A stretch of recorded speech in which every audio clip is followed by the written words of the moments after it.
In the land of the Malvinas, the South American continent finds itself once again haunted by the military presence of an extra-regional power. The very limits of international law are currently being tested.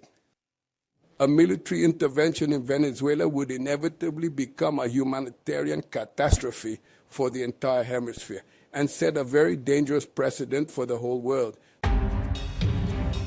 From hundreds of miles above the Earth, the warning signs are unmistakable. Satellite images now reveal a rapidly expanding U.S. military footprint encircling Venezuela, a silent buildup, unfolding in plain sight, but visible only from space.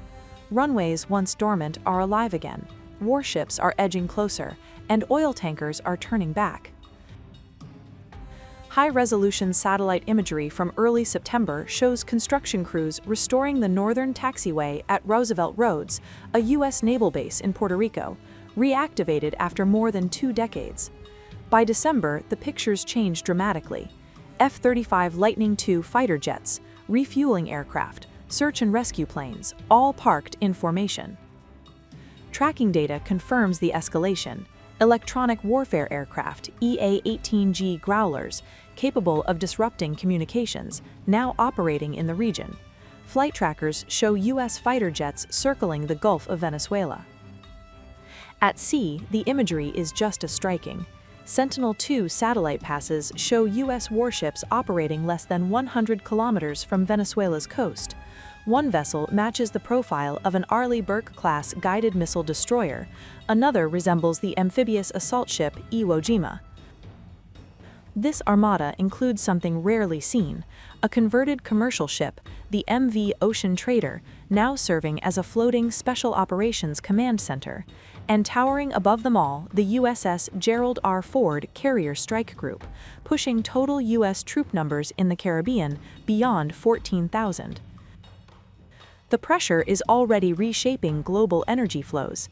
Satellite tracking shows oil tankers reversing course, some near the Caribbean, others thousands of kilometers away in the Indian Ocean after Washington seized a sanctioned vessel near Venezuelan waters.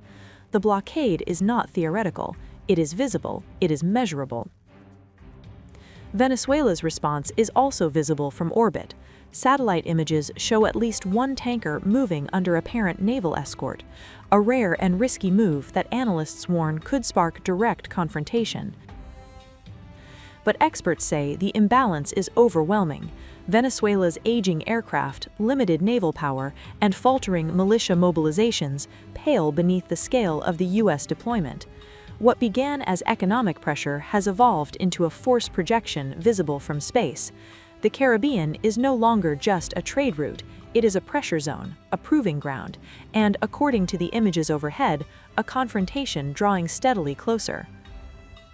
Under U.S. President Donald Trump, American pressure on Nicolás Maduro's regime has entered a new phase, one measured not just in sanctions and statements, but in warships, fighter jets, and surveillance aircraft. This is no routine exercise, this is a strategic squeeze. In Caracas, Maduro's government accuses the United States of seeking regime change, of circling Venezuela's vast oil reserves under the banner of security.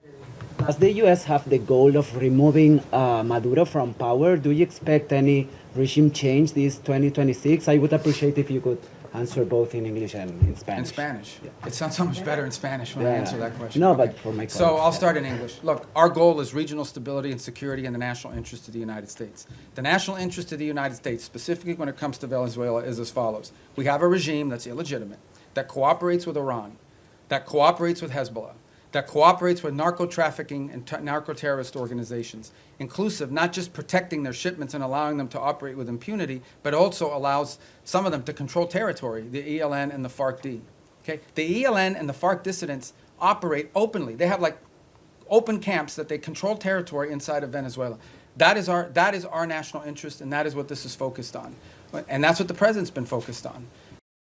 Let's be mature here. Yes, there are issues where we want to pursue peace if that is possible, but we also have our national interest. If our national, we're not going to reach a peace deal with narco-trafficking bans. We're not.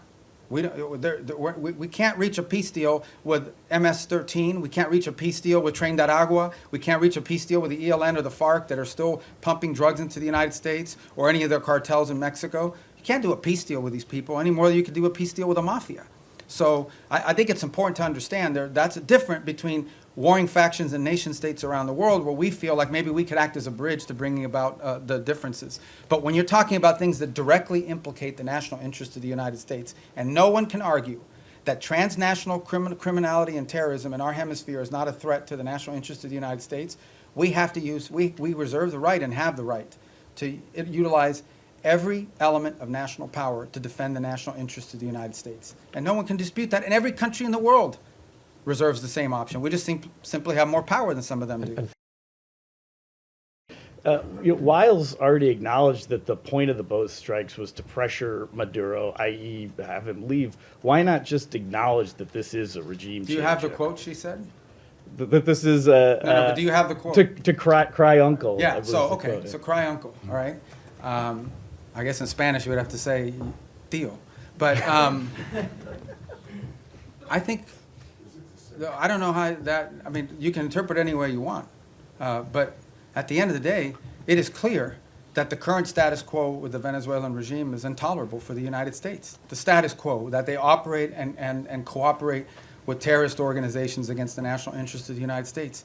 Not just cooperate, but partner with and participate in activities that threaten the national interest of the United States. So yes, our goal is to change that dynamic.